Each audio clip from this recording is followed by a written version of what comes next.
Hello friends, welcome back to my channel. आज मैं आपको बेबी के लिए साइड फ्रिल क्रॉप टॉप बनाना बताऊंगी। तो उसके लिए मैंने आधा मीटर नेट का ब्लैक कलर का फैब्रिक लिया हुआ है और आधा मीटर से भी कम मैंने अस्तर लिया हुआ है। आप इस नेट को सेम कलर में भी बना सकते हैं। और ये मैंने प्रिंटेड फैब्रिक लिया हुआ है जो कि जॉर्जेट का है और ये भी मैंने आधा मीटर ही लिया हुआ है। तो सबसे पहले हम टॉप पार्ट की कटिंग अस्तर पर करेंगे। तो फैब्रिक को मैंने 4 फोल्ड करके बिछाया हुआ है। जो मेरी साइड है वो इसकी बंद वाली साइड है और जो ऊपर की साइड है वो इसकी खुली हुई साइड है। इस तरह से मैंने इसे 4 लेयर में बिछाया हुआ है और इसकी जो लंबाई है वो मैंने 12 इंच की रखी है। ये 11 इंच की लंबाई हमारी रेडी होगी। अभी ऊपर से शोल्डर के लिए हम 6 इंच पर निशान लगाएंगे।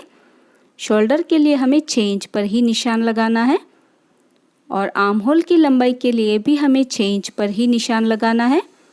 6 इंच पर निशान लगाते हुए हमें एक सीधी लाइन ड्रॉ कर देनी है। जितना हमने शोल्डर लिया है उतना ही हमें आर्म होल भी लेना है। अभी यहाँ से हम चेस्ट का मेज़रमेंट लेंगे। तो आपकी बेबी की चेस्ट का जो भी मेज़रमेंट हो उसका चौथा भाग करना है और उसमें हमें 2 इंच ऐड कर देना है सिलाई मार्जिन के लिए। तो मैंने 9 इंच पर निशान लगाया है और एक सीधी लाइन ड्रॉ कर देनी है। चेस्ट का 4th पार्ट करना है और 2 इंच एक्स्ट्रा लेना है सिलाई मार्जिन के लिए। अभी बैक आर्म होल के लिए हमें 1.5 इंच पर निशान लगाना है और फ्रंट आर्म होल के लिए 1 इंच पर निशान लगाना है और दोनों निशानों पर हमें राउंड शेप ड्रॉ कर देना है फ्रंट और बैक आर्म होल के लिए। अभी नीचे से हमें बेबी की कमर की चौड़ाई का चौथा भाग करना है और उसमें भी हमें 2 इंच ऐड कर देना है सिलाई मार्जिन के लिए। तो मैंने 6 इंच पर निशान लगाया है। वेस्ट का 4th पार्ट करके 2 इंच एक्स्ट्रा लेना है और साइड से भी हम लाइन ड्रॉ कर देंगे। अभी गले की चौड़ाई के लिए हमें 2.5 इंच पर निशान लगाना है।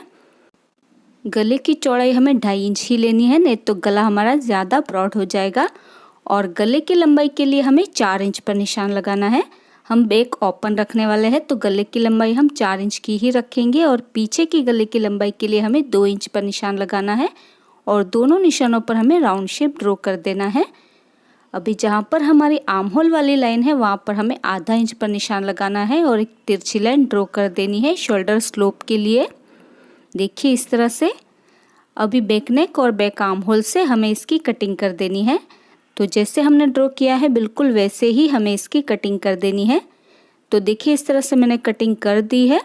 अभी हमें इसमें से एक पार्ट को निकाल लेना है और एक पार्ट को निकालने के बाद हम इसे वापस से डबल फोल्ड कर लेंगे और फ्रंट नेक और फ्रंट आर्म होल की कटिंग कर देंगे। तो देखिए इस तरह से मैंने कटिंग कर दी है। अभी हमें बैक वाला पार्ट लेना है क्योंकि हम इसे बैक ओपन बनाने वाले हैं। तो बिल्कुल सेंटर में हमें इसमें कट लगा देना है। तो ध्यान रहे ये कट हमें बैक वाले पार्ट में ही लगाना है। अभी जैसे हमने अस्तर की कटिंग की है बिल्कुल वैसे ही कटिंग हम मेन फैब्रिक पर भी कर लेंगे। तो देखिए मैंने मेन फैब्रिक पर भी कटिंग कर ली है। इस तरह से फ्रंट पार्ट की भी और बैक वाले पार्ट की भी मैंने कटिंग कर ली है। अभी हमें फ्रंट का पार्ट सीधा रखना है और उसके ऊपर हम अस्तर वाला पार्ट रखेंगे और इसका जो आर्म होल है नेक है और दूसरी साइड का जो आर्म होल है उसमें हम सिलाई लगा देंगे। ध्यान रहे आर्म होल नेक और दूसरी साइड के आर्म होल पर हमें सिलाई लगा देनी है। शोल्डर में हमें सिलाई नहीं लगानी है। और इसी तरह से बैक वाले दोनों पार्ट भी हमें सीधे ही रखने हैं और उसके ऊपर हम अस्तर को रखेंगे और जहाँ पर हमने कट लगाया है वहाँ पर भी हमें सिलाई लगानी है। तो दोनों पार्ट को इस तरह से आमने सामने रखना है और इसके आर्म होल पर नेक पर और जहाँ पर हमने कट लगाया है वहाँ पर हमें सिलाई लगा देनी है। ध्यान रहे शोल्डर में हमें सिलाई नहीं लगानी है। जहाँ पर हमने कट लगाया है वहाँ पर और आर्म होल पर और नेक पर हमें सिलाई लगानी है। तो दोनों ही पार्ट्स में हमें इसी तरह से सिलाई लगानी है। तो देखिए मैंने फ्रंट पार्ट में सिलाई लगा दी है। अभी हम इसमें छोटे छोटे कट लगाएंगे। तो देखिए इस तरह से हमें छोटे छोटे कट लगा देने हैं और जो हमारा अस्तर वाला पार्ट है उसे हमें उल्टी साइड पर पलट देना है। तो शोल्डर में हमने इसीलिए सिलाई नहीं लगाई थी। तो इस तरह से हमें अस्तर को उल्टी साइड पर पलट देना है और पलटने के बाद हम इसके ऊपर कवर सिलाई लगा देंगे और इसे अस्तर के साथ नीचे की साइड से भी जॉइंट कर लेंगे और साइड से भी हम इसे जॉइंट कर लेंगे अस्तर के साथ। तो बैक पार्ट में भी मैंने सिलाई लगा दी है। अभी हम इसमें भी छोटे छोटे कट लगाएंगे और कट लगाने के बाद हमें अस्तर को उल्टी साइड पर पलट देना है और पलटने के बाद इसके ऊपर कवर सिलाई लगाकर इसे अस्तर के साथ जॉइंट कर लेंगे। तो दोनों ही पार्ट्स में हमें छोटे छोटे से कट लगाकर अस्तर को उल्टी साइड पर पलट देना है और इसके ऊपर कवर सिलाई लगाकर इसे अस्तर के साथ जॉइंट कर लेना है।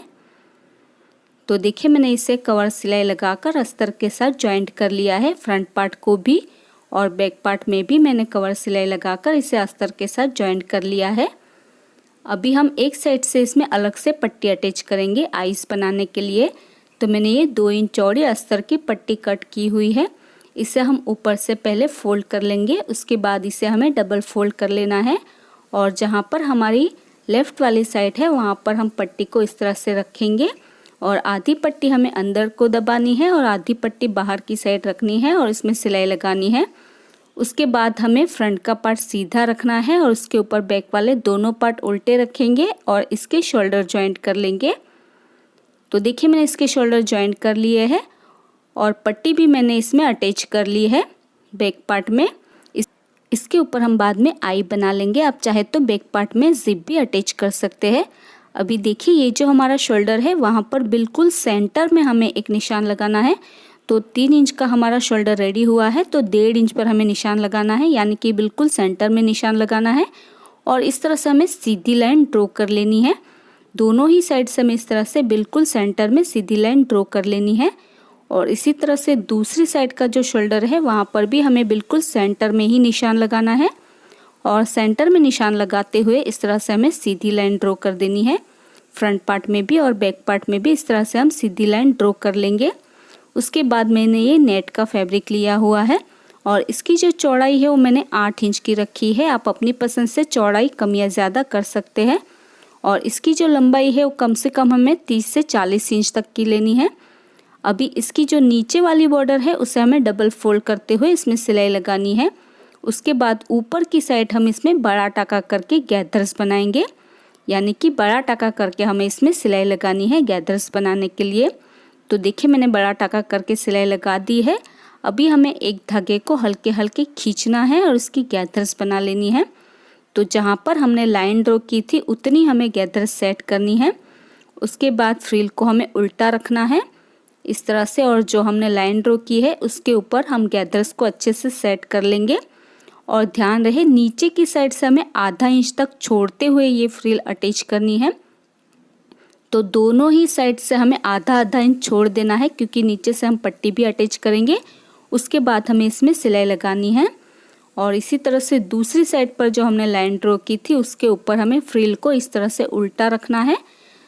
तो फ्रिल को हम अच्छे से सेट कर लेंगे। उसके बाद हमें नीचे से आधा इंच का गैप छोड़ते हुए जो हमने लाइन ड्रॉ की थी उसी के ऊपर हमें फ्रिल को उल्टा रखना है और इसके ऊपर हमें सिलाई लगानी है। तो ध्यान रहे दोनों साइड से हमें आधा इंच छोड़ देना है। तो देखिए इस तरह से मैंने फ्रिल को अटैच कर लिया है। अभी इसे हम इस तरह से सीधी साइड पर टर्न कर देंगे। इस तरह से सीधी साइड पर पलट देना है दोनों ही फ्रिल को। तो दोनों ही फ्रिल को मैंने अटैच कर लिया है। इसके ऊपर हमें कवर सिलाई लगाने की कोई ज़रूरत नहीं है क्योंकि हमारा नेट वाला फैब्रिक है। तो ऐसे ही ये फ्रिल हमारी सेट हो जाएगी। उसके बाद हमें इसे सेंटर से पकड़ते हुए इस तरह से सीधा कर लेना है। शोल्डर से पकड़ते हुए इस तरह से सीधा कर लेंगे और सीधी साइड से ही हमें इसमें बिल्कुल किनारी पर हमें 1/4 इंच का गैप छोड़ते हुए इसमें सिलाई लगानी है।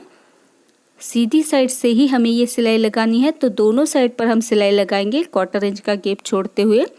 तो देखिए मैंने दोनों साइड से इसमें सिलाई लगा दी है। अभी हम इसमें कमर वाली पट्टी अटैच करेंगे।